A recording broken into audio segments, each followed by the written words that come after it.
Good morning, folks. We are standing in Beckworth Pass. Beautiful, crisp fall morning.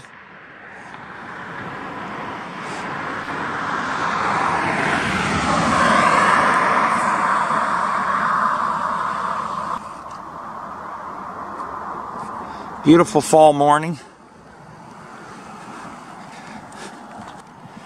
Of course, it's 30 degrees right now. And you can see there's Beckwourth Cemetery that you see on a hill, also known as Whisper and Pine Cemetery. We've been here before. This is our second annual paranormal adventure, October 2018, in the Beckworth Pass area. It's pretty exciting, actually, because we got a few cemeteries lined up. All of them are in the National Forest or in the mountains. So you get a little mix of Bigfoot. Little mix of Bigfoot today. Who knows, might see some bear trampling through.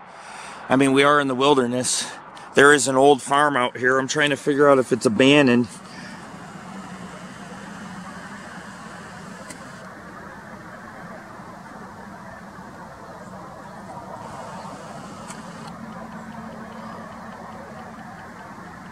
That's creepy.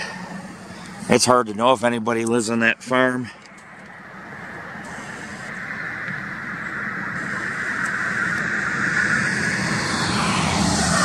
It's all abandoned to me. But you never know. There's a lot of old ranches that date back from the mid-1800s. Beckwourth, known as Beckwourth, was a freed slave who reconstructed this old Indian trail. It's the lowest pass in the Sierra Nevadas, right here where we're standing.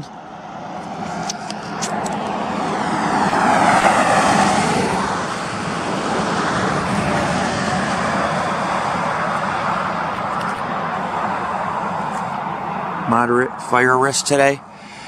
It's pretty crisp. 30 degrees out.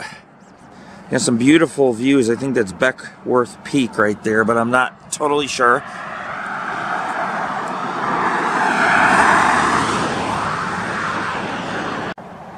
So I'm gonna head back to my truck. It's getting cold, but we're gonna go up into the cemetery, you see. And the reason why we're returning here is, well, for one, we wanted to do more research, get more photos of the cemetery, obviously. But the second reason is that a couple of years ago, we had relocated some films onto our server. And for some reason, they are not on the server. Maybe they weren't copied over. Maybe they got deleted accidentally. We really don't know.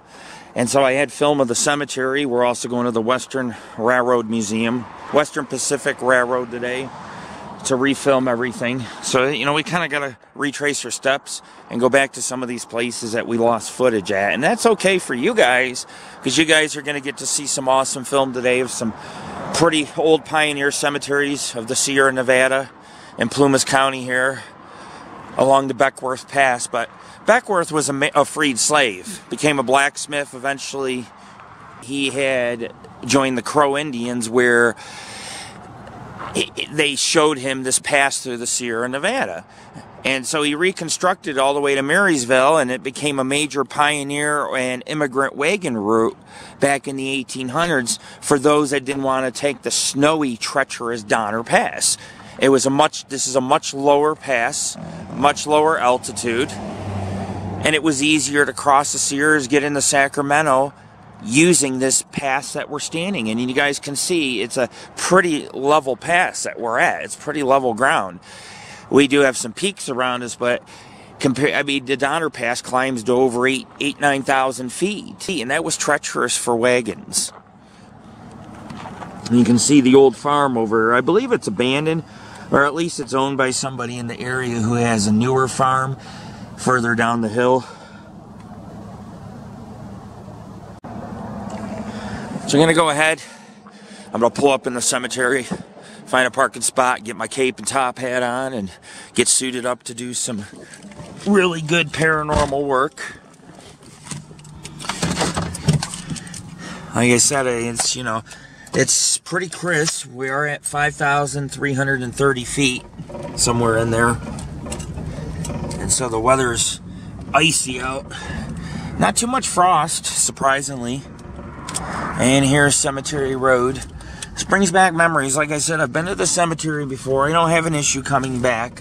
Some pretty fancy houses, but when Beckworth formed this wagon route and the pioneers started coming through in the gold rush in 1862, when the cemetery, slight left towards Cemetery Road. In the 1800s, when the pioneers around the 1860s came through this area, they would have had to pass by this pioneer cemetery. Back then it was brand new, pristine in 1862.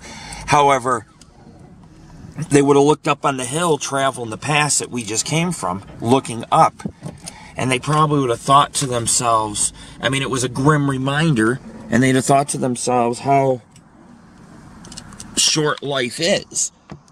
Because you came to these mountains, and either you made it or you didn't. And if you didn't, you ended up being buried along the side of the pass in a cemetery like this one. And there's a lot of little cemeteries along Beckworth Pass.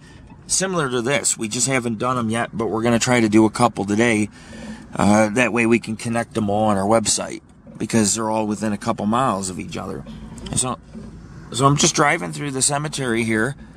I didn't even see that gravestone, so I definitely have my work cut out for me. I'm going to have to walk around and do some filming. I have lots of photos, so I think I'm just going to focus on video for the next hour.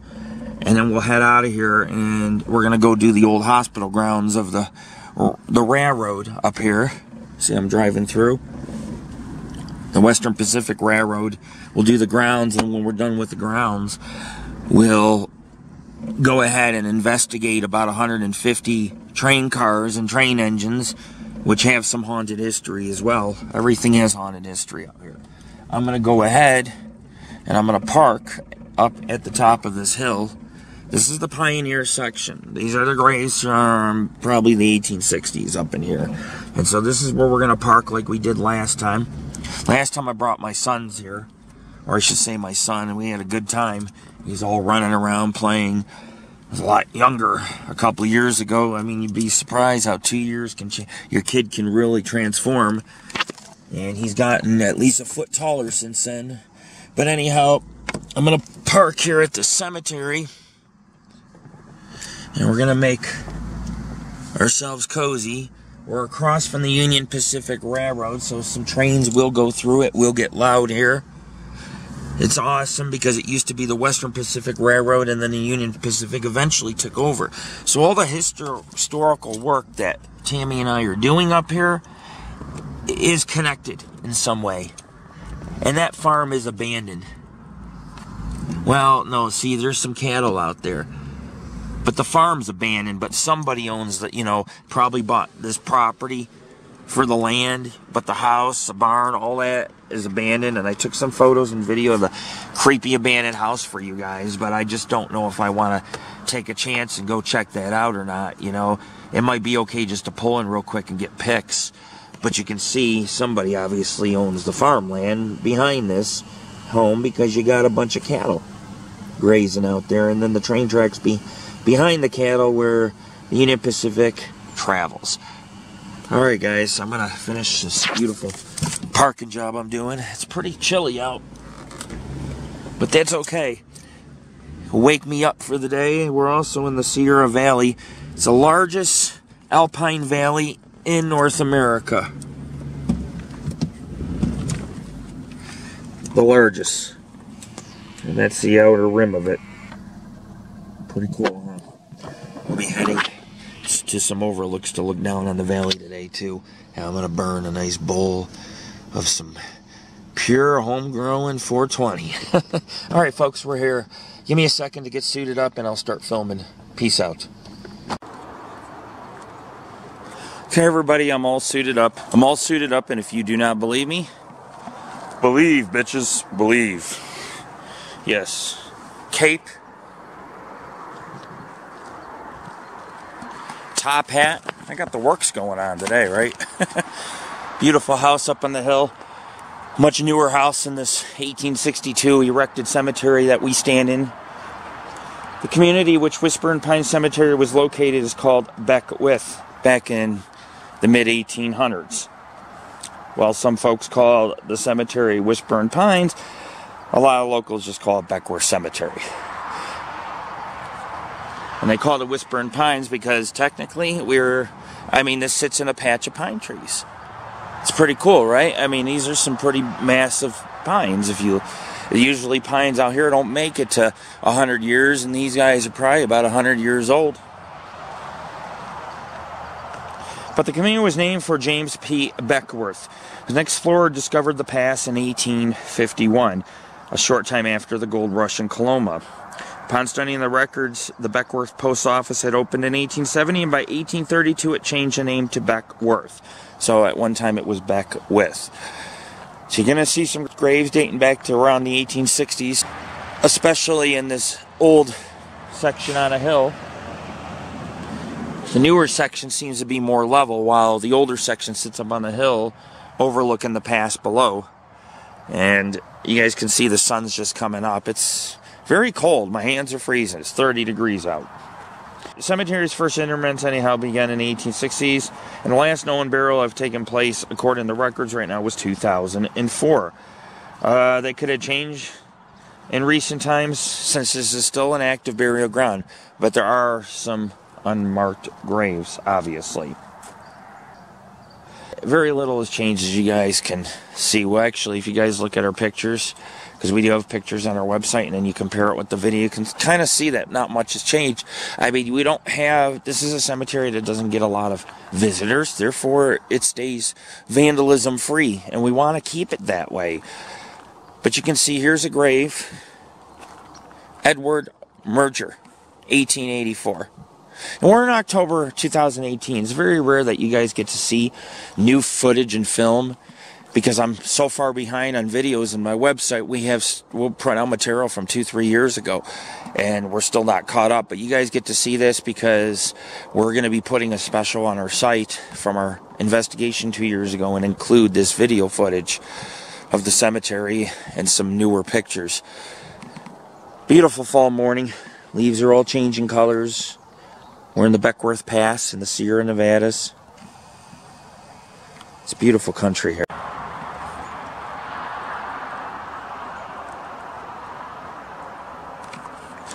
This is, Beckworth's one of these small towns. I mean, it's typically a ranching community. Now, the wall here, well, I did not see that last time. Now, I got a lot of EMF activity last time, but we do have power lines nearby. Somewhere over in this area of the cemetery, the readings continued to climb as we got away from the power lines. So then I was like, something is very suspicious here, because there's no power lines in the cemetery, and I don't buy very expensive EMF detectors. I buy ones that have maybe a detection rate of 100, 200 feet, but there are ones that can detect EMF readings from 500 feet away.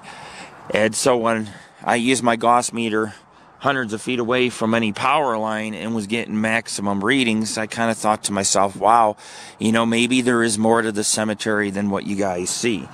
But Beckworth Pass is the lowest mountain pass in the Sierra Nevada mountain range. Its elevation stands at about 5,221 feet. I said 5,300 feet earlier, but we were that high when we came on in, and then we descended down into the pass. So I just wanted to clarify that on my video. But the pass is located on the eastern edge of the Great Sierra Valley at Chilkoot and Vinton, California, which we'll be going to later today. It resides about 20 miles east of Portola, 25 miles northwest of Reno. So we're kind of right dab smack in the middle of it all here in Beckworth. But while roaming the cemetery, just across the path is the Feather River route, which is the old Western Pacific Railroad route, now owned by the Union Pacific. If a train comes through, I'll run down the hill and I'll get some footage for you guys like I did last time. But we lost all our footage. That's why one of the main reasons we're here. And sorry, I should be walking around rather than standing in one place to kind of give you guys a fresh tour. So what we'll do is I'm gonna film some older stones. We have Carlistia, 1882. My EMF detector is going off like crazy in my pocket, so it may be something we need to just kind of keep an eye out for. And I was over here filming and I got sidetracked, so my apologies. But the Union Pacific does come through, which is Route 70. And so when the railroad came, there was no need to use the Beckworth Pass anymore, and eventually it became a modern-day highway. 1904, the marbles. I think this is a marble family plot here. It's one of my favorite monuments, is this beauty. I can't really read. It's worn. Maybe they put, see it says Dyer, but that's much newer. So I'm going to see if we can go on this side. Oh, here we go. You can maybe read it now. There we go. Matthews, that's correct. And then Niesman, a Mason, as you can see. A lot of traffic this morning, so my apologies. It's usually not like this. Last time I was here before dark. Not a single car even came through the area. It's just really amazing. I mean, you got this creepy old abandoned farmhouse across the road. I don't really want to, like I said, I don't want to drive up the driveway because it's hard to know if it's abandoned or it's just someone owns the property and is just using the land to graze their cattle. And you definitely don't want to be chased by some farmer. You know, I've been there. I've had farmers set their dogs after me. It's just an accident. You know, you don't know boundary lines and you're like, oops, I didn't know this was owned by anybody.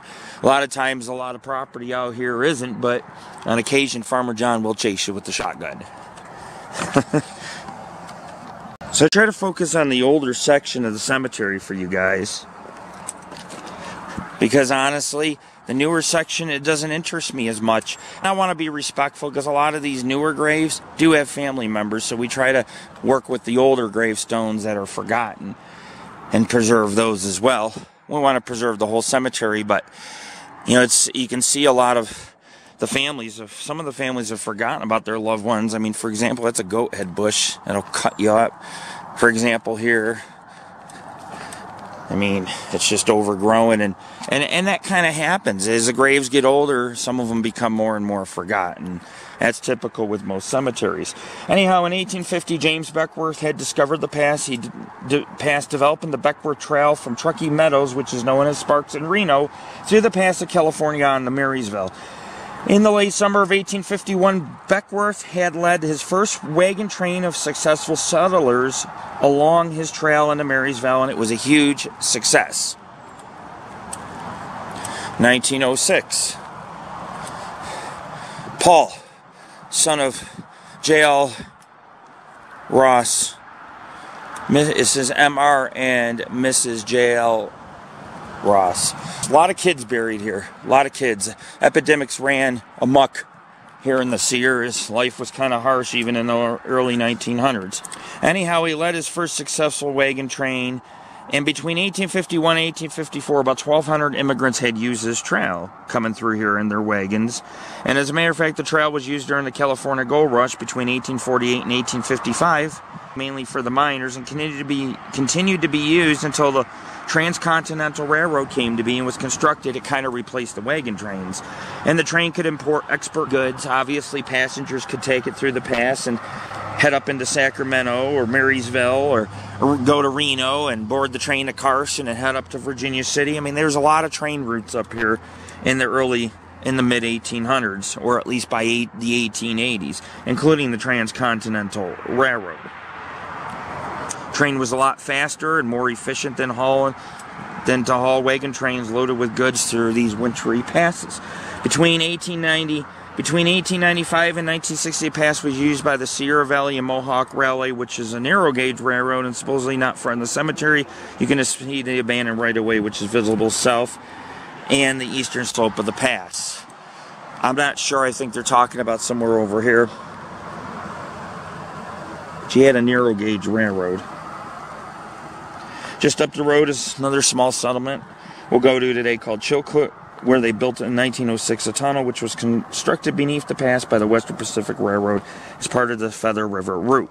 Today the railroad ceased to exist, and so we have the Union Pacific coming through here, and it's kind of creepy at night when you come through here because sometimes at night you can hear the trains roaring past the cemetery.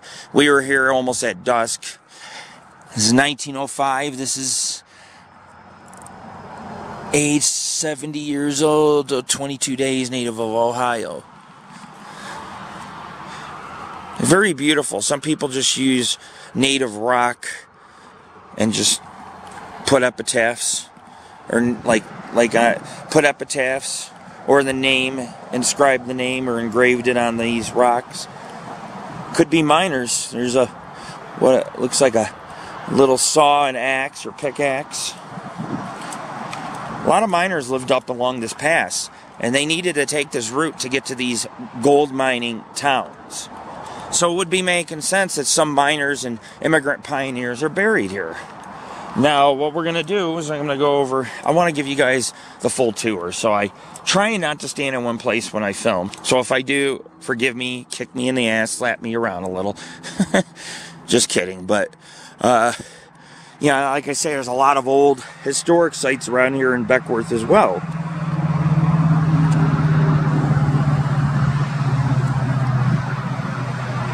It's an old garage. They consider this not even Beckwourth, but Portola. Like Beckwourth is more like a suburb of Portola. It's pretty interesting here. But these are some old wooden structures across from the cemetery, so it kind of gives this place character. You guys also have to understand that many of the immigrants who traversed this pass ended up settling in nearby towns like Portola, Johnsville, Quincy, Jamison City, Beckwourth, Chilcoot, Vinton, Sierraville, Sierra City, on and on and on. There are so many cities and towns along this pass. You know, and the pass wasn't as rugged. Therefore, people were not as affected by the elements and illness or accidents like going up into the Donner Pass. This gravestone, I can't even read. It's just a little slab. A slab with a brick. But here you go. 1890. But when people died along these passes, rest assured, my friends, there was always a cemetery to bury someone at. And so when the pioneers took this pass, if somebody got ill or died, you'd probably end up buried somewhere on this hillside. And that was the way life went in the 1800s. So you have another, okay, you have a nice little, this is a Masonic section, okay? I want people to understand, this is Masonic, this is Masonic, this whole row is Masonic graves. I just kind of want to make that clear, because I didn't clarify that. I want to make sure you guys know what it is you're looking at. So we have Masonics, it says, rest, brother, rest, thy suffering is over. I guess, I'd call it suffering if you had to come through here in the winter and truck through 10 feet of snow, right? I'm going to go ahead, I'm going to take out my, see if I can.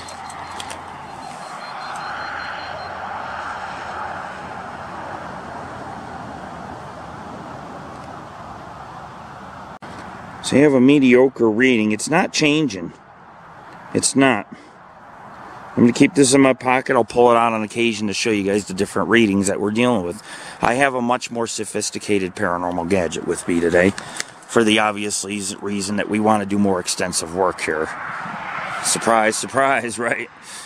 But yeah, I'm excited. I really am that we're able to do this kind of work. Ow! Be careful, there are some holes as I just fell into in the cemetery.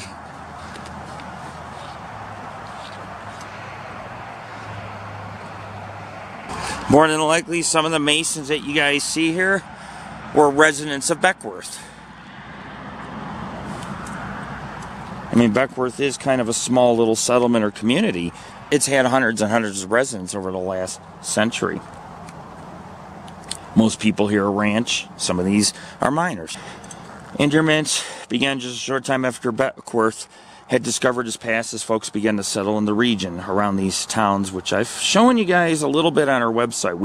We have done some great coverage of this area, but we're still not done. And when wagon trains came through, can you imagine looking up on a hill, seeing a cross, and you're thinking, man, will I make it through this pass alive, or will I be buried within this cemetery where the trains pass by daily? But, you guys can see it's a very dense forest.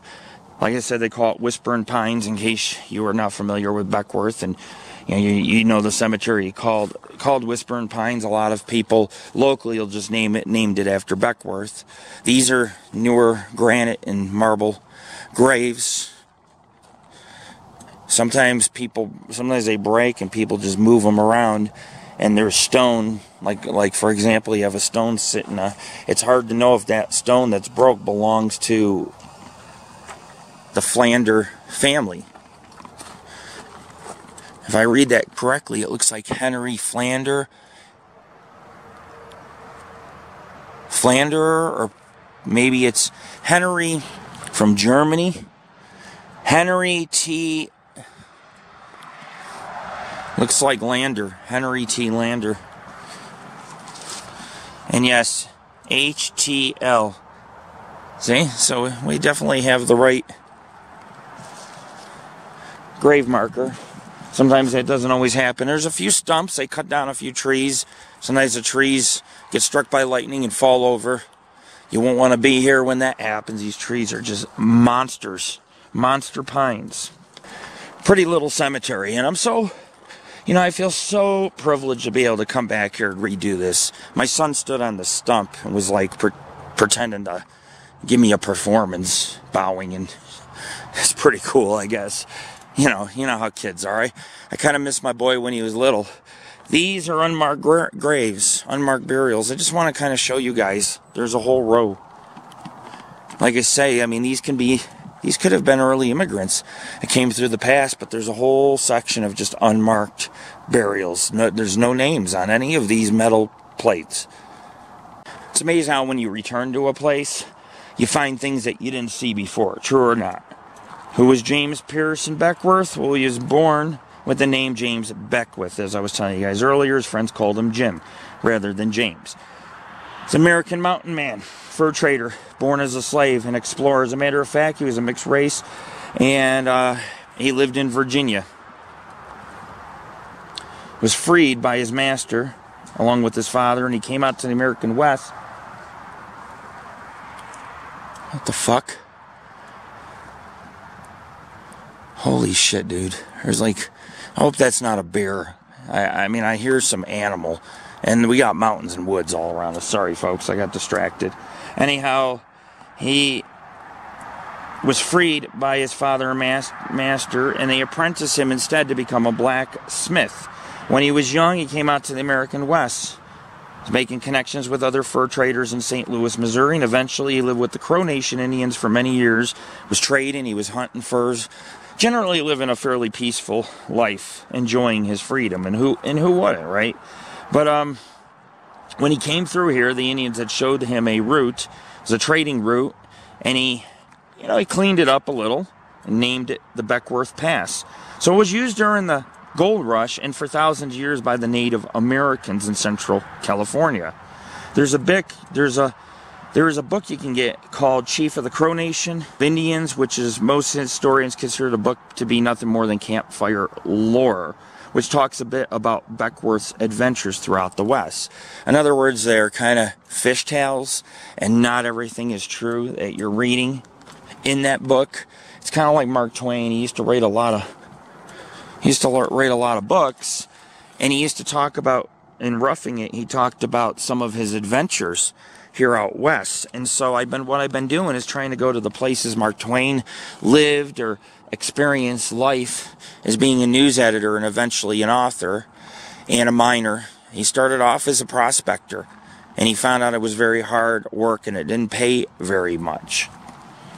And so he wrote the book Roughing It to talk about his adventures out west and a lot of the towns he first started his life at as a successful writer or author and a not so successful miner. However, this book you can get and it talks about his adventures. And when the Civil Rights Movement in the 1960s had occurred, Beckworth was a celebrated figure as an early African-American pioneer who built a life for himself from being a slave to a free man. And you can find that Beckworth was a role model in many children, literature, and textbooks. And so you need to understand, too, the African-American community is kind of a hero. He's kind of a big deal. And to me, being a historian and a lover of history, I can tell you right now he is a big deal. That's why this town was kind of named after him, because he came through here and he started to build his pass, went to Marysville, and it was a much safer route. But this is the Union Pacific Railroad that comes through here now, and it follows the highway through here, and you can stop at all these little cemeteries. These are old gold rush cemeteries, and you guys can enjoy them just like I did if you want. And that's why we put this. That's why we put this these kind of projects on YouTube and our website. And so you got to go to our website, and you really should check out our videos and take the time to learn, take the time to listen, and just absorb what I'm telling you guys. But this Native American route was improved by Beckworth, traversed Plumas, Butte, and Yuba counties. So this was a major route in California back in the mid-1800s. And when he led the first intact wagon train to the gold rush town of Marysville, he demanded payment for improving the trail, claiming he had an agreement with the city and local merchants. Well, the city failed to pay him because it suffered 2 major fires, had extensive property damage in many of the buildings. Unfortunately, Beckworth could not prove or sue for damages because of the former mayor had lost not only the town records, but also the state ones as well. Therefore, the council and the town claimed there was no paper contract and they did not have to pay him. So he ended up being basically ripped off, and I really do think that it wasn't just a fire. I think there was some amount of racism even here out west, and they just didn't want to pay the guy. You know, like, thanks for creating the trail. We're going to use it now as a highway. Screw you, you know. We got some angel statues. I did not see these last time, and I think what I'm going to do is take photos of some of the angel statues here, and we'll try to put a category on our website with them. What do you guys think? So you guys can kind of see pictures. In this case, we have some mineral, maybe some copper ore. It's hard to tell. There's a couple bluish minerals. They're kind of dirty, but a lot of people that were miners often, a lot of miners that had gotten buried in cemeteries like this would often have a pile of ore. Might be copper, maybe some silver ore. I've seen silver. I don't touch it. Some people steal that. They think they're going to get rich, and they don't understand that it's more sentimental than it is worth anything. So please do not touch people's gravestones and think you're going to get rich because you see on someone's gravestone ore and think, oh, there's gold in this. Not really. Fool's gold, maybe. Because there's a lot of pyrite out here as well. So Beckworth did not get paid for his route. In 1994, the U.S. Postal Service issued a 29-cent commemorative postage stamp, so it honored Beckworth. And in 1996, the city of Marysville renamed its larger park to Beckwourth Riverfront Park in recognition of the significant growth due to the Beckworth Trail. For a few years, the city of Marysville also had the Beckworth Frontier Days in October, which at the time was the only living history festival in Northern California. And in Portola, there's also the James Beckworth Museum. If you guys are more interested in the enriched history, you guys can visit the Beckworth Museum in Portola. Just a tip. Some of the history, some of the artifacts coincide with a lot of the pioneer days back when wagon trains were more prevalent travel in this pass. Actually, when wagons were the only way to travel, unless you wanted to hike on foot in this pass, most people took a horse. So, you guys can kind of see different sections of the cemetery. Well, some branches fell here. That's a pretty big limb. But you guys can see there's different sections. And some sections are older, some are newer. It's kind of mixed. Here's a cross up here. Here's a pile of stones. And, I really need to take a picture and document these vandalized stones because it's important for our website as well so people can kind of see what hasn't been vandalized and what has. I'm going to go ahead and we're going to head back up the hill. I'll take you guys to a different section of the cemetery. This Pioneer Cemetery sits right along the pass. And because it's a highway, you guys can see there's a lot of cars. So I do apologize for some of the background noise. It almost sounds like I'm in a city rather than a country, huh? Beckworth was an iconic figure in African-American history. And he probably used this pass to fur trade and travel over the years as well. This is falling over, and I'm going to fix it. There we go. That's much better. Any small deed helps, because they add up. They really do, and we try to do good things. I'm not here to make money. I'm so tired of these paranormal groups bragging how they help others, and but yet they're psychics and they're charging and they're asking for money constantly. It's just, you know what I'm saying? I'm to a point where I sit here and I think, this is not about, the paranormal is not about fame or fortune. This is research to help educate people, not just about history, but that there is an afterlife. So I am doing a paranormal investigation while filming for you guys all at the same time. My hands are full with so much equipment, it's ridiculous. I have a thermal detector too, but I can't use it right now. It's very chilly, so it's just gonna, cold is cold. It doesn't matter, if it was like a cold is cold. If it was, let's say, an 80-degree day and we hit a 15-degree cold spot, that would be an awesome piece of evidence. But when it's 30 degrees, it feels like there's cold spots everywhere, and so it's inconclusive evidence. So what I'll do is I'll run EVP and EMF Gauss. That's cute. Little raccoon and fawn, and somebody's keeping up with this grave, and that's really great to see. Really great. So we're going to head out the hill a little ways. We'll do some more exploring before we head out of here and visit the Western Pacific Railroad today and the Pumpkin Express and ride the Zephyr. This day's going to get quite exciting, guys. I hope all of you are willing to follow me on my adventures as I take you guys through the high Sierras, the low Sierras, and all in between. This is Lord Rick, your founder of the Paranormal and Ghost Society. Let's head up the hill, shall we? Now, Beckworth's not buried at the cemetery. As a matter of fact, after the settlement had sprang up here, James Beckwourth in 1866 was guiding a military... Well, James Beckwourth traveled with the Crow Indians, maybe to do some fur trading. He did not live a very long life like most people here out west. And he would have passed by the cemetery time to time, as it sprang up in 1862, probably. But he's not buried here, folks. And let me get into that in a little bit, okay? In 1866, James Beckworth was guiding a military brigade, or column. He was just a pathfinder for them, so they could find their pathway to safety. But he was guiding a military column to a Crow band in Montana, and he was complaining of severe headaches. He had multiple nosebleeds, which was thought to be caused by hypertension. When he returned to the Crow village, he had died and had an unstoppable nosebleed. October 29th, 1866. In other words,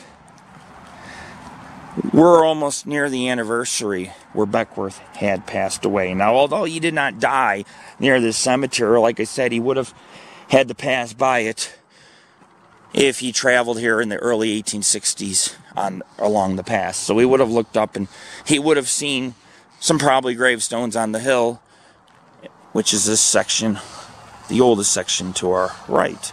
And I'm trying to find the oldest tombstone here, so you're going to have to bear with me as we walk around. Here's the thing. The military column he was leading up to Montana, I don't think he had any idea. Wanted to find out where the tribe was located because there was a massacre that occurred. And the massacre occurred in the mid-1860s. And that was the highest tensions between the Native Americans and the early immigrants here out west. So I just wanted to give you guys that fast fact, in case you were wondering. William Byers was a personal friend and founder of the Rocky Mountain News Gazette. He claimed that Crow Indians had poisoned Beckworth because the tribe felt they can no longer trust him because of his involvement in the Sand Creek Massacre.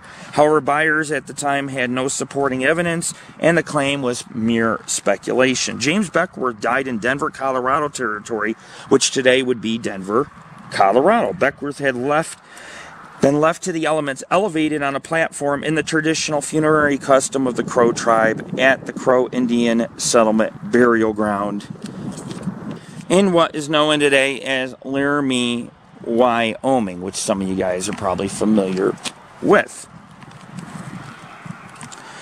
where he was located and eventually laid to rest. Nobody for sure knows how Beckworth died. There was no autopsy, but he did get a native Crow tribal funeral. Thus, they considered Jim a member of the tribe, and he was honored by them. Therefore, I don't think they poisoned him. However, I do think that the military troop that he had been pathfinding for, I think towards the end of him pointing out where the Crow were located, or where the village was located, where this massacre occurred, for whatever reason, I'll have to do some more history research, but I believe that they poisoned him because they did not want him to go back and say anything about the mass genocide that had occurred. I want to show you guys some older stones as well, but I don't think that the Crow had killed him, and I do think it was the soldiers. And the soldiers may have thought of him as a traitor to the white man because he spent many years living with the Crow Native Americans. He couldn't live with the white man. It was back in that time, there was, you had the Civil War, you had a lot of prejudice. You had a lot of prejudiced individuals, and some of those prejudiced people moved out west. But the west was a new land, full of new adventure and a new way of thinking. So you didn't have plantations, you didn't have slavery here, but you still had some I wouldn't say racism necessarily, but they still feared the black man, and the black man out here came to work on the railroad, and so there was still segregation, still some feelings of people being prejudiced towards the Chinese or the Irish or the blacks equally here out west. Here's a Swiss, Lucy and Angelo, Swiss, a couple from Switzerland who was buried. Angelo was buried in 1918, while Lucy outlived Angelo and died 1925, and they are buried next to each other. D. Andrea, says Lucy Dada, oh Andrea, while it says Angelo Dada, and so husband, wife. Pretty cool, huh? A lot of older stones here. 1885. So I'm still trying to locate some of the oldest stones here. And they're in this section. There's a lot of unknowns too, and a lot of unmarked burials. But the cemeteries is kind of a reminder of what James Beckworth left behind when he created this pass or improved it, and ended up heading back to his home with the Crow Nation and died because of it. Because somebody obviously poisoned him. Hypertension's probably not going to kill you. It generally does not kill people. 1877, we're getting warmer. A lot warmer. Daughter of J.M. and Kate Hawk. Aged 15 months. Like I said, a lot of children. And keep in mind, we're not far from Lake Davis. Lake Davis is fairly close to where we're at. See, this one's, the top's broke on this. We're just down the road from Lake Davis. You're always going to get some vandalism. There's a lot of grave robbers too, so you got to be careful, and I don't tolerate that shit. If I see you do it, I'm going to arrest you. Okay, I'm not going to let it happen, or I'm going to beat your ass. It's one or the other. You don't really have much of a choice. I've seen people try to take metal detectors and come to these old wild western cemeteries and try to dig up graves. It's like, you got a lot of balls, man. These people, when they were buried with their trinkets and their jewelry and their important things for the afterlife, were buried by their sons and their daughters. And sometimes it was the other way around, mothers and fathers burying their child. And the last thing they do in spirit is want you to dig up their grave and take away something that they gave during eternal rest. It's a respect thing. So don't do it. You know, people are greedy, and they do care about money. And sometimes doing the right thing is far better than doing something to line your pockets. And we have to preserve these graves because they are a part of wild Western heritage and history. Not all of them, but many of them are here. So you guys see, just so we're clear, no readings. And I got my recorder. It's not setting it off because I know people say, oh, those readings are caused by your equipment. No, I'm proving it right now. The recorder's next to it, okay? So any readings we get are going to be authentic back here. So I gave you guys some history, but, you know, when you really sit here and you think about it, all these cemeteries are a grim reminder of the people who once used these routes through the Sierras to make their way to these newly found towns to begin lives, hopefully, of success. And not all lives are successful. Some people fell short, and they ended up dying from brutal winters, avalanches, wagon accidents, horse accidents, illness, you name it. Indian raids, all that, while trying to traverse this pass to make it to towns like Marysville, California. So I'm just going to kind of walk you guys through some more of the cemetery.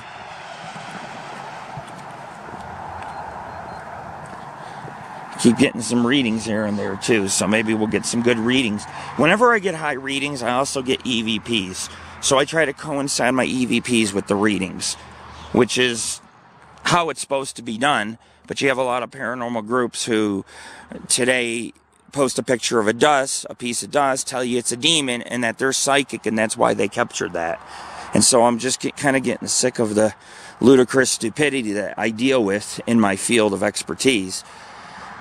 It's starting to warm up. It's going to get to about 80 degrees today. It may start off as 30, but by the end of the day, it will be 80. And I could wear shorts and just enjoy myself hiking around. It's just another perk of being out today and exploring. You can see there's some deer trampled through here. It looks like some prints of some kind.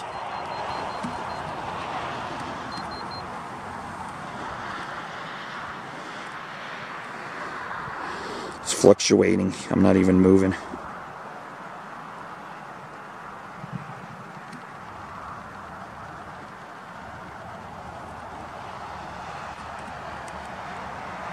This is the Veterans Section. So we're getting some mild EMF readings. And I'll continue to take them. But we're going to spend about 15 more minutes here, and then we're going to go ahead and we're going to get working on the Western Pacific Rail Yard. It's an old rail yard. It's a museum today, but the museum, I believe, is haunted. And I do believe that there's some excellent railroading history that you guys are going to be interested in hearing. See, I got some empty space here, so there should be burials. I don't know why they stopped in 2004, but they did. Hopefully, they'll start using the cemetery again. The Veterans Section is much newer, and so this is still in use. I mean, we have a 2008 right here. Pretty cool. Very beautiful grave site. Marble, I love it. Very beautiful. The angels, just awesome. This is the kind of stuff I like to see. It's well taken care of and maintained.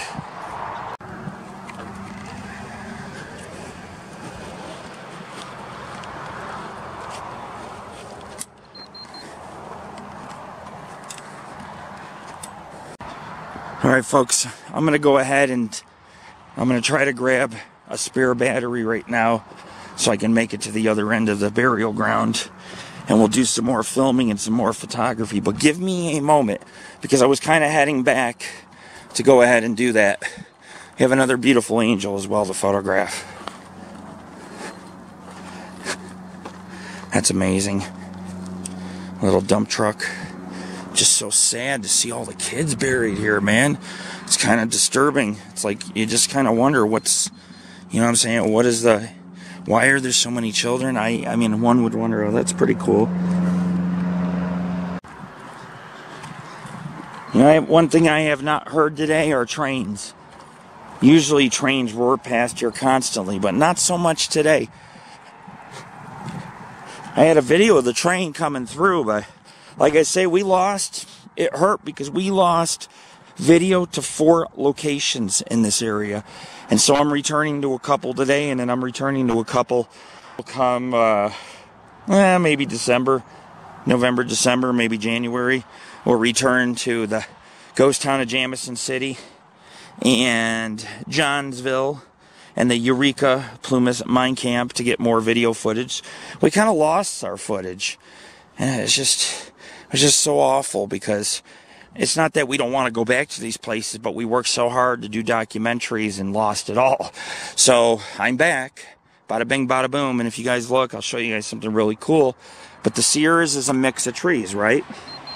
So if you look up in the mountains, you will see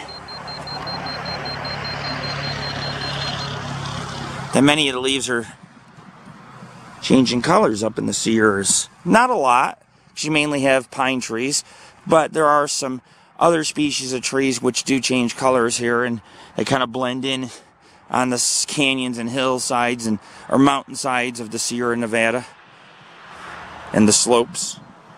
This here is a fresh gravestone. You can see the dirt. Yep.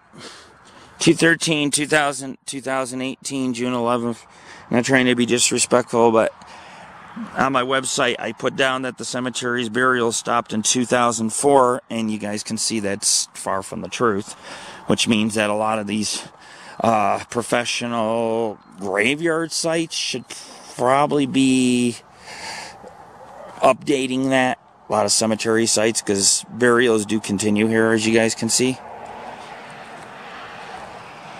This is the newer section, and this section is getting a lot more use, obviously, because the older section's filled up.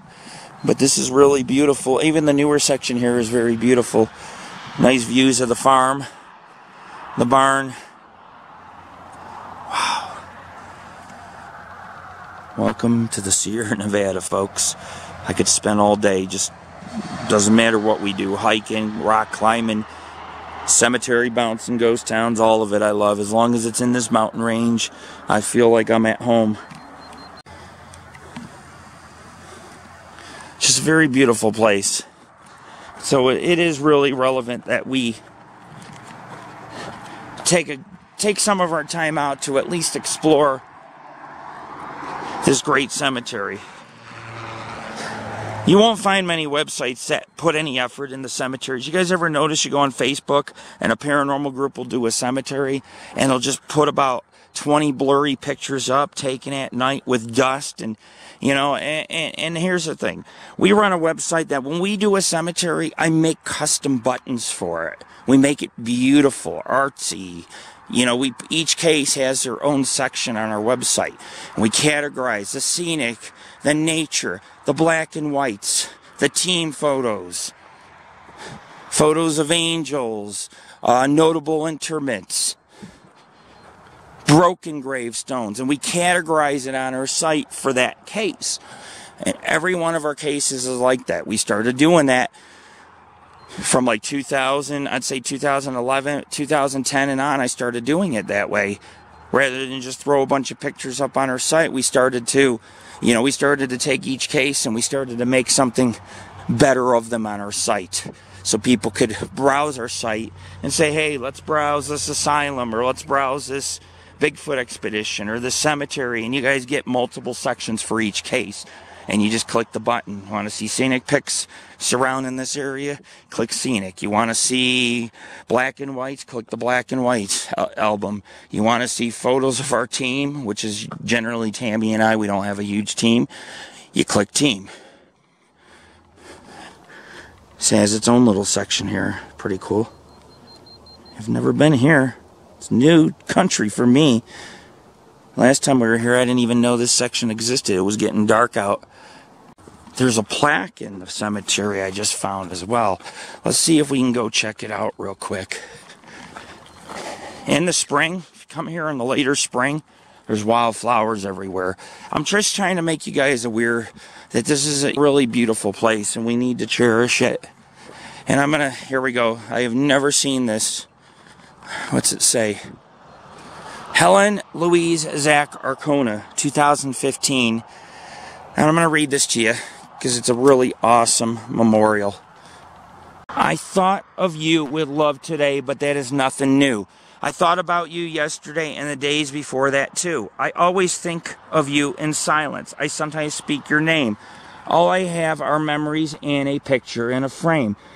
Your memory is my keepsake, for which I never part. God has you in keeping now.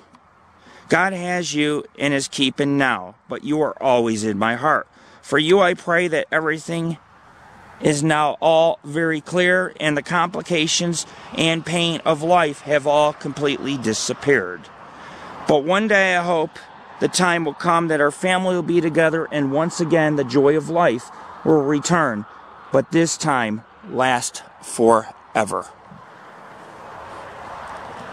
Helen Louise Zach Arcona, in loving memory, from December 16th, 1924 to August 22nd, 2015. Beautiful.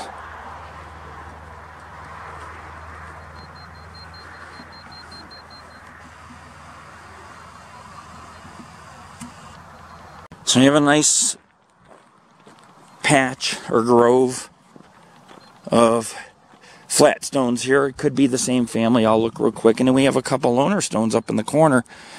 Beautiful little spot as well, overlooking the mountain. It's like, please, when I die, folks, please honor me on one of the most picturesque hillsides or mountainsides here in the Sierra Nevada. That's all I want. So you guys can kind of see, that's a child tombstone. Like I said, there's a lot of children buried here, and as I walk around, this is Williams. Let's see, he's Seaman.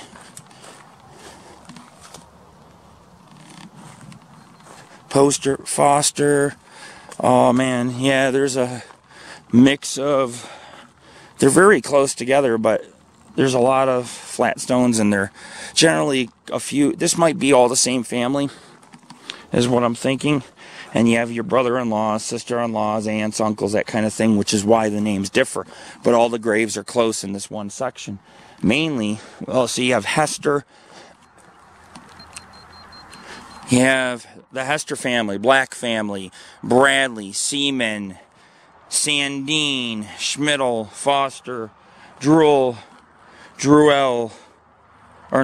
Farnham, Cullen. So it could be a family, or they could have just started interments in this section. It's hard to say. So we're going to be ramping it up soon. We're still getting some readings. The H field, it also detects magnetic energy, and the H field is just fluctuating. Got some pretty high readings. It'll beep when it becomes in the critical level. So if you guys hear it beeping, it's because we're getting some critical readings here. Just to let you guys know. Well, might be a little shed or outhouse. It's pretty cool.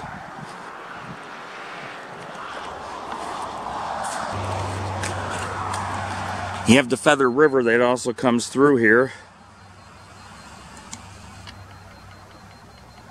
Keeps the land quite fertile.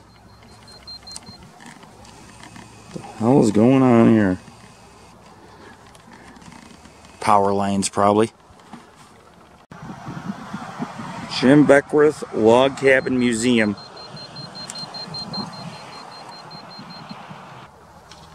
It was actually built in the 1850s. What the fuck was that? How weird. Go ahead and I'll let you guys check out this barn a little closer as well. But anyhow, you have the Feather River that runs through here, and that's why the land is so lush. You see all the cattle grazing, because there are farms around here.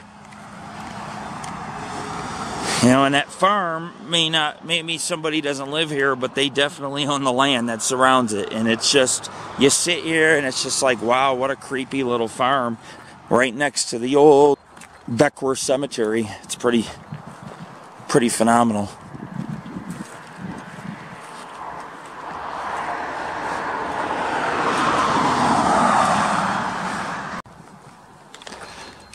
We're going to hike along the Beckworth Pass.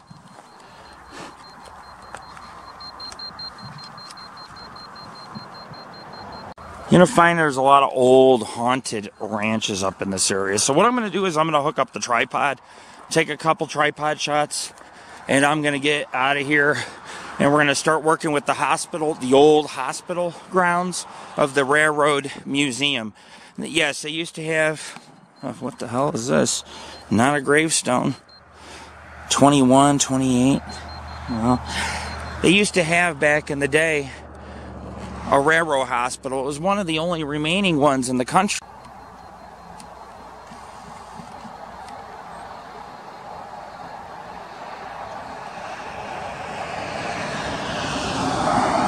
But they used to have a railroad hospital, and it was one of the only ones. It's one of the only railroad hospitals in the entire country. And some fool burned it down. It was maybe about 5-6 years ago, and it burned down due to arson. So there is no more hospital, but the grounds could be haunted. I'm going to go ahead, investigate the grounds, turn around, we'll do the museum, we'll board some trains today. We're going to be boarding a lot of trains, engines, passenger cars, do an EVP. After that, also video footage after that. We'll turn around, we'll go to Portola Cemetery, a very scenic place called the Sharkey Family Cemetery. Then we're going to turn around and we're going to do Vinton and Chilkoot cemeteries, which are just a couple miles up the road. Wow, look at those birds. So I'm going to go ahead. I'm going to work my way back to my truck and set up the tripod, get a couple photos, and go ahead and we'll work our way out of here and head to the next location, which you guys are going to really grow to love. And that might be the newer house. A lot of people build newer houses on old ranches. That way they can keep the ranch property and preserve the history. So still pretty cool though to check out from afar. So we're going to wrap up here. Please check out our site, www.paranormalghostsociety.org. Actually, you don't need the www. Just go to paranormalghostsociety.org. When you get into the main page, you click the investigation archives buttons. There's a couple. And you can go ahead, and we have over 1,200 cases just like these. And you can check them out. You can browse the history, see the photos, learn some about the paranormal, things like that. And we're not going to force you to believe. I'm not out for fame. I'm not out for anything other than to just kind of share with you guys my journeys into the unknown. Some less known, some knowing a little bit more. Ghost towns, caves, mines, mountains, canyons, catacombs, tunnels, trains, haunted houses, forts, asylums, anything we can get our hands on and bring you guys. We're one of the only paranormal groups that does a mix of urban exploration with a little bit of paranormal investigation. So check us out, please, and show your friendship and support for the hard work that we do. And we've been around for almost 20 years, and I plan on being around another 20 years if possible doing this. So please stick around, get cozy, grab your coffee, your pipes, maybe a beer in hand, and just browse our site and check it out. You won't be disappointed. This is your founder, Lord Rick.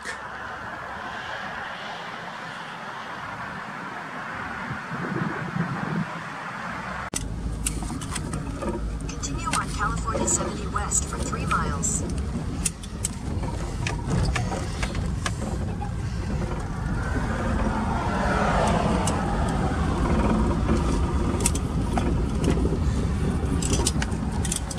All veterans gave their life in liberty. Oh, it's the Old Veterans Memorial. Cool. Alright everybody, we're leaving Beckworth, aka Beckwourth, aka Whispering Pines Cemetery. I spent about an hour doing some documentary filming here for you guys. We'll have it on our site in a few days as a Halloween special. This is Lord Rick, your founder of the Paranormal Ghost Society. We're heading to the Western Pacific Railroad Museum and Old Railroad Hospital grounds. We're about 3 to 6 miles. I think about 3.5 miles from the museum. In 300 feet, turn right onto Grizzly Road. Take the next right onto Grizzly Road. Holy shit. California 70 West. Wow. Don't mind the AI, folks. It's everywhere. We're going to turn on to Beckworth Pass. I'm glad I was able to give you guys some insight on who James Beckworth was. Very major historical figure of the Wild Wild West. And so while it may not have much of a... I'm going to stop by this farm later and get more pics, but that's all abandoned, folks, but I'm sure somebody owns it. Like I said, they buy these abandoned ranches just to keep them preserved. Here's the Feather River, and this is the Grizzly... Oh, no, this is Grizzly Creek right here, and then it branches off the Feather River over here, which you can't see yet. But we're going to be hitting the Feather River in about 2 miles. You'll see it. I'll start driving along it, and then we'll pull up into Portola, where we'll park up at the train yard and do our second urban exploration and paranormal investigation of the Central Pacific Railroad. And it's a really neat place. They have about 185 to 90 rolling pieces of stock. A lot of train cars, largest museum in North America, or at least here out west. And it's one of the only train museums where if you buy a ticket, you can climb the cars. And so I plan on doing some climbing today. Might have to smoke a lot of bud, drink some beers, but what the hell? You only live once. So with that being said, in Mass, folks, there's the Feather River and the Union Pacific tracks. Those tracks will take us right into the old Western Pacific Rail Yard. It's beautiful up here. We're hitting 43 degrees. Can't say the temperature rose very much, but the sun's warm. It's a nice day. And we are in the Beckworth Pass at approximately 5,200 feet. This is Lord Rick. We're approaching Portola, California. That's the old barn. There's the cemetery, Beckworth Cemetery, folks. I just wanted to let you guys know, I wanted to pass that farm, though. I wanted to check it out real quick, so I want to turn around real quick and look. I'll show you what I'm talking about, because I want to see what you think. Sorry. There's abandoned farmhouse and barn, but there's cattle, like someone owns the land, but the property's abandoned. I'll show you. It's up here. Okay, folks, I wanted to turn around because, well, I wanted to show you this abandoned farm. This is right, Beckworth had a trading post right near the cemetery, so he would have seen the cemetery. Those are, they're boarded up, and I looked. There's broken windows and everything. House in the back? What house? It's not a house. Is that a house? Yes. Oh, okay. Anyhow, folks, I'll still show you guys because I didn't see that house, but Beckworth had a trading post up here, and there's Lake Davis. There was also a lumber mill right here at the corner where the creek is. It says Grizzly Ranch Road. Yeah. They used to have a lumber mill down in here next to the cemetery. I see it. Relax. Take a slacks. I know. So the farm worked. See that house? It's abandoned. It looks like what it is, yeah. All those structures are abandoned, and then the house behind it you showed me is brand new. But this log cabin, one of these structures here may have been Beckworth's trading post. Is there anyone behind me? I want to get a photo. And so he was mixed Native American and black. Beckworth came through, and even though he lived in the Midwest with the Crow Indians, he also had a trading post here, and So he's a pretty prominent figure, but he didn't have, you know, he lived here for a short time, and he lived right near the cemetery, and you can see there's some old structures. It could be part of old Beckworth. There's an old barn, a lot of old wood fences. And then to our right, we have kind of, see, these are historic. This is Beckworth, man. I'm going to get out and take a few pics. I got to. I have to. This is historic. There's a plaque right here to read, too. Oh, my God. This is so cool. We got to stop. What do you think? Pretty cool, huh? Wow, these are old. This is right across from the cemetery. So I just want you guys to kind of see the history here. This is preserved, and Beckworth came to this area, and the pass starts up here, the Beckworth Pass, and it goes all the way to Marysville, where he had reconstructed. Huh? Is this Beckworth? Oh my God, I got to get a pic with this. It says open hours. They do open this. So he also lived here. He didn't just trade here. He lived here too. So I got a plaque. It's probably the Beckworth Plaque. But I still think we should check it out, guys, because this is really a cool historic site. Cemetery's even part of the site across the road. It's historic, and it's only a couple 100 feet. Yep, the Beckworth Plaque. Here we go. Like I said earlier, guys, he was born in Virginia, son of a southern plantation. I can't read that. Planter. And a Negro slave. So yes, he was on a plantation. Beckworth was a trapper, scout, and mountain man. His father and his master had released him, and then he headed out to Midwest, lived with the Crows, and then he eventually came out here to the Sears, the Beckworth Pass, to build his pass, which was the alternative route instead of taking Donner Pass or Donner through Donner Summit. It was less dangerous. But anyhow, I explore west with Jim Bridger, Kit Carson, and Peter Lassen. We've been to some Lassen historic sites north of here, and James Beckworth discovered the Beckworth Pass and explored the Feather River to Marysville, and this, my friends, was his trading post. Can you see in them, or are they just too dirty? Oh. Ghost. Pretty cool, huh? So this was his trading post. It is very historic. Do not be fooled, people. This is part of old Beckworth.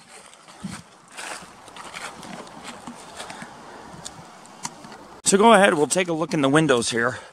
I'm going to go ahead and also walk in these buildings real quick and see what there is. I got to get a mask too. You guys know we do the whole Halloween gig every year. Something we've done for 20 years, and some of people's favorite part of our website is the gigs, the funny stuff. So we'll go ahead, I'll look in the window, see if we can see anything. There's a bunch of pamphlets. They do open this place. It is a museum. Pretty cool. Wood stove, old chairs, old furniture, and you can see, if you look at his picture, you can recognize him. He's in a lot of literature pieces. They teach, there's a lot of info. In high school, they teach about James Beckworth. He's an inspiration to the African American community. Very famous. Even knew Kit Carson. So folks, I didn't know this was over here, but the cemetery, you can see right up on the hill straight ahead. So with that being said, we'll be able to join these two on our website, because Beckworth's trading post was next to here. I was making videos saying I felt that Beckworth seen the cemetery. Now I know he's seen it for sure, because his trading post is right in view with the cemetery. And the cemetery was erected in 1862, and Beckworth had his trading post out here in the 1860s before he died and possibly was poisoned by a militant group that slaughtered some of the Crow Indians in Montana. Or some of the Crow Indians may have poisoned him, they said, because they felt they couldn't trust him no more, because he was often working with a lot of white men here in the Sierras, and some of the white men were slaughtering Indians, and they were like, we can't trust you. So maybe one of them poisoned, but he had severe nosebleeds till he died. He got very ill, tremors, nosebleeds, all that. And then one day in 1866, he passed away and got a Crow funeral up on a pedestal till his body decayed. And now he's buried in a Crow Indian burial ground. Anyhow, Huh? What'd you say, dear? That's a pretty picture. Oh, it is, yeah. That's a Sierra Valley door, right? And the edge of the Sierra is where it's browner because it's high desert over there. And below it's the, you know where Fibers and in Sierraville, that's where it is, where those mountains are over there. That's the valley. We're really close. We're really close. So, folks, we have a bunch of old farms and structures here in Beckworth. Look, there's a little shed. That's cute. Maybe an outhouse. Look at this. It's like a saloon. There's like tables all the way around, or like a bar, like a counter all the way around and stuff. Wow. That's cool. Place for a wood stove right there. And so, you guys see there's some structures which Tammy and I were able to explore, including this one here. Old homestead, probably, the way it's formed. It had an attic, too. Probably a stairwell up there, a ladder. You guys can get one last look. Had a back door, wood flooring. It's as old as it's possibly going to get. Maybe even 1800s old when Beckworth came out here. And there's the trading post. And then we have this structure here. Oh yeah, the door, is the door open? No, I'll have to look through the window. That's how we'll do it, unless this opens. Nope, it's blocked. Gotta go through the back. That's okay, I'm used to going through the back door. So this is old Beckworth. We're gonna be leaving. I just wanted to show you guys right up here. I don't know if you guys can see or not, but the cemetery is in that patch of woods. You guys can kind of see the cemetery right there. So Beckworth had a little view of the cemetery when he was here. And this is old Beckworth, the Beckworth trading post. And he, like I say, he was, you know, he came out here to live, reside. I mean, he spent some time in the Midwest, and then when he worked on his trail and constructed or enlarged it for during the gold rush, he actually lived here and made his life trading and so forth. And all that remains of these these structures from the 1800s, it's just these mere wood shells and the log cabin where Beckworth had resided and ran his business out of, which was his trading post to all the people that, all the wagon trains that traveled the pass from east to west and westward, and they traveled the Beckworth Pass, and they'd stop right here, come down this dirt road which was here, pick up some goods along the trading post, and then head off to Marysville or Quincy. Pretty cool, huh? Wild, wild west, baby. Alright folks, one last look. We're leaving, we're going to go to Sharkey Cemetery. Just one last look at the sink in here, in this cabin, which is fairly in good shape, minus the fact that it has no windows anymore. This cabin's in much better shape than some of the other ones I just was in. And so this is the Beckworth Memorial right here. And this, my friends, was his trading post. Check us out, www.paranormalghostsociety.org for more adventures, explorations, and journeys like these. We're at the small settlement of Beckwourth, California, at Beckworth's trading post, across from the old historic Beckworth Cemetery, also known as Whispering Pines. Peace out, everybody.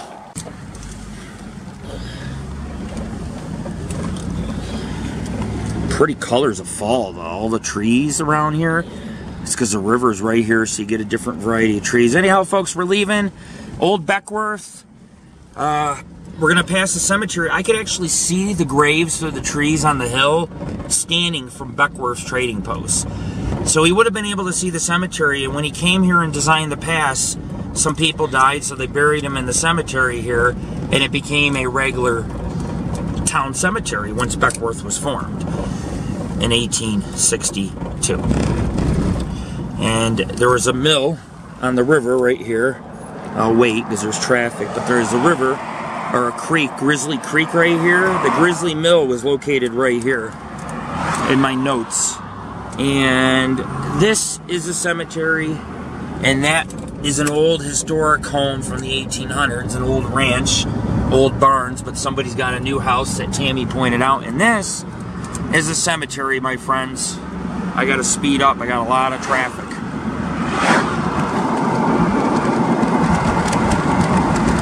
Peace out, everybody.